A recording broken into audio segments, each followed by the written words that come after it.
If we take out a previous candle high or low, we have a setup. Yes, it is that simple. Daily bias, everyone talks about it, but no one simplifies it enough. Today, I'm going to dive into this bit of price action here and show you what I mean by simply using previous candle highs and lows. Perfect example, let's get started straight away. Today's candle, Friday the 16th of August. We have ran into a fair value gap. So let's build some context. Fair value gap, right? We've ran inside of this. We've come into also a rejection block. This last up close candle's wick is a rejection block. So just because the fair value gap has been used once, it doesn't mean it can't get used again. It being used again here is valid. Let's build some more logic. Monday expanded, Tuesday expanded, Wednesday expanded, Thursday expanded, right? So currently we have Monday low of the week. Oftentimes on an expansion week, which is what this is, you might recall from expansion theory video, from when I gave you my expansion theory, you may recall that Friday trades back into the range. So when we have the logic that Friday should trade back into the weekly range, paired up with the fact that we're in a fair value gap and we've come into a rejection block on a Friday, and here's the missing piece, we've taken a previous candle high, okay? Now we can drop to the 5-minute chart and capture this move. You have here's the logic, sell side liquidity of this candle, but listen, what we can do is split this candle in half. Split the candle in half, and now you have a premium and discount fractal. Here to here. Premium and discount of that candle. Now remember, this is the previous daily high, which we ran into. We gave 1 drive, 2 drives, 3 drives, which is the 3-drive pattern. We can aim for 50% of this, but what I want to do is aim for sell side liquidity in today's candle and the previous candle. Here. Right, we have sell side liquidity here, which we are trading towards now, and we have this sell side liquidity. Why this sell side liquidity? Zoom in, equal lows, right? High low to the right of it, which makes these relative equal lows. So we can capture this move. London, 2 a.m. 2 a.m. to 5 a.m. is London, as you all know. What I am looking for after we run a previous candle high is us to close below up close candles, and that's exactly what we get here. If I take this portion of price action and extend it out in time, you can see we close below the bottom of this up close candle. Why these ones and not this one? Because these ones start lower than this one. So we have these consecutive up close candles. Once closed below, we wick back into them, and this is a sell. So we've had a low risk sell. We trade lower, accumulate inside here, and then drop. We then drop. Before the drop, what do we have? An up close candle right before the drop, which gets traded into and traded away from, which gives us our second level of redistribution. You can see original consolidation, accumulation, reaccumulation, smart money reversal, and you know the rest. Also, do you see how easy it is to get a 5-minute market maker model just off using previous candle highs and lows? Also, the 5-minute market maker model, remember, down close candles on one side of the curve, extend them out in time, and they're used for selling on the new side of the curve. So down close candles on the buy side of the curve are used for new selling once we trade below them and trade back up into them. That's a short position. Down close candle, extend it out in time. Where do we sell off from? There. Okay. Down close candles, extend it out in time. Wick below, come back into it, and then drop. Okay. So these down close candles are constantly being used for reaccumulation. Really, I should take this down close candle. So once we drop below, wick below, where do we come back into? Okay, you can see right now we're pushing for that sell side liquidity down here. Once we wick below, where do we come into? We bump the top of this the bottom of this candle, sorry, and then move lower towards the equal lows. The equal lows made when? Thursday. And we're trading Friday. Okay, it can be this simple. Use previous candle highs and lows. So let's dive into another example of this. What I want you to see is down here. Wicks are gaps, right? So once we reject a key level down here and wick up and close like that, we start to accumulate. These wicks are gaps. So once we trade down into one and we're expecting higher prices, you can expect this to hold as a normal gap would. So a normal fair value gap would hold and we would sell off, right? So when we drop down into the wick of this, which is technically a gap, the algorithm sees wicks as gaps. So when we drop down and this is a gap, we rally higher. What do we do as we drop down? Well, we have one candle, second candle takes out this candle, and the third candle takes out this candle's low. So we have one drive, two drive, third drive. Okay, so each time we're taking out sell side liquidity.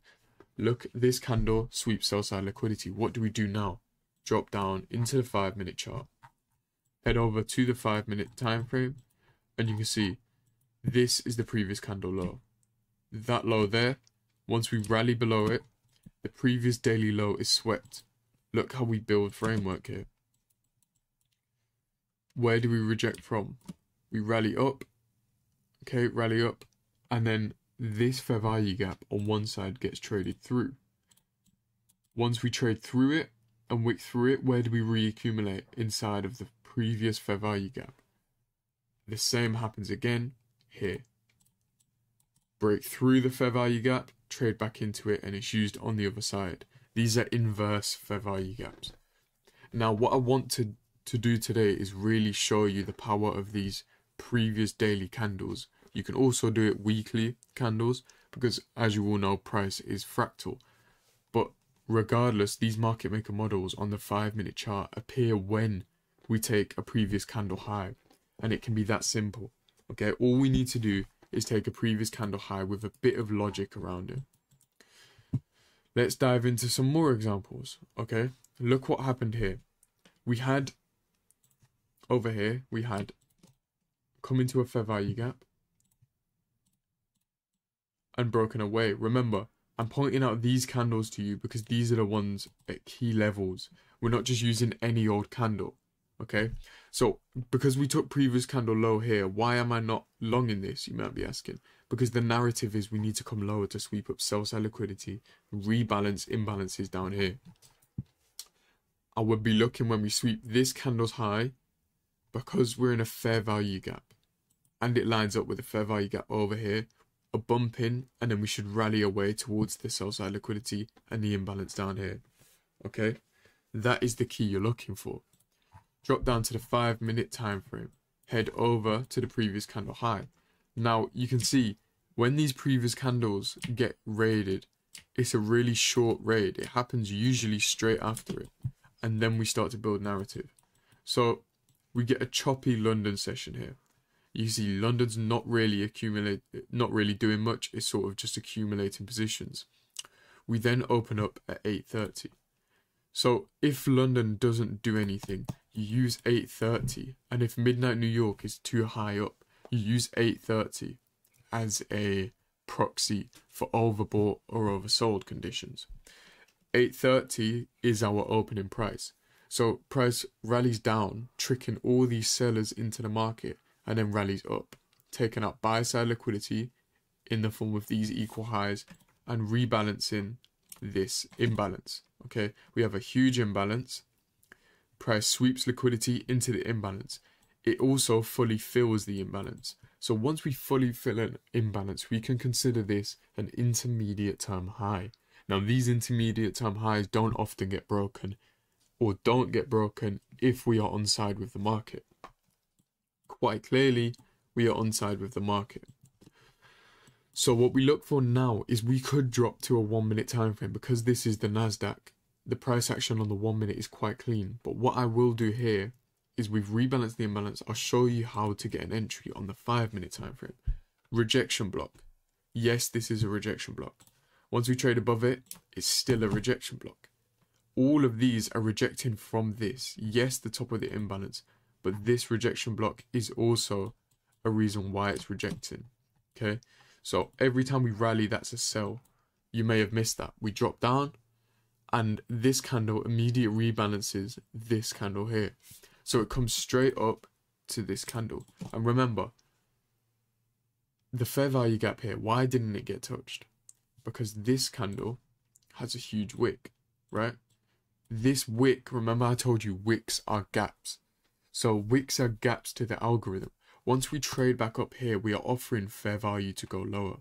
There is no need for price to come into this fair value gap. That's a gem, so reload that portion of the video and watch it again. This candle's long wick is a gap to that algorithm. That is why we don't come up into this small fair value gap, because this whole portion of price action, which I've highlighted in orange, is the gap.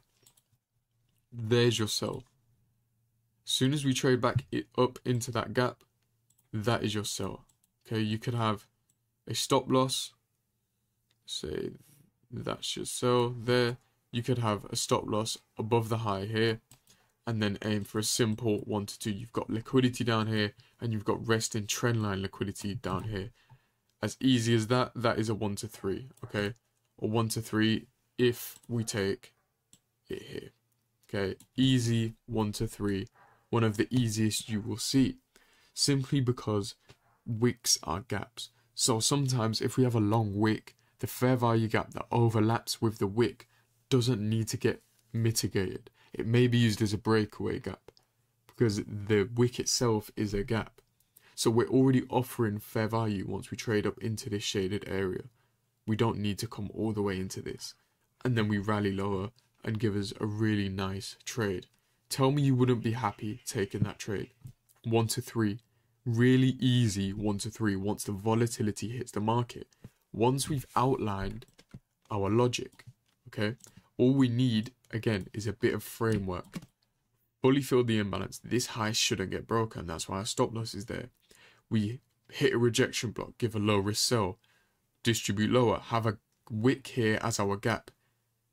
Distribution stage 1 and a second level of redistribution in here, and then we drop massively.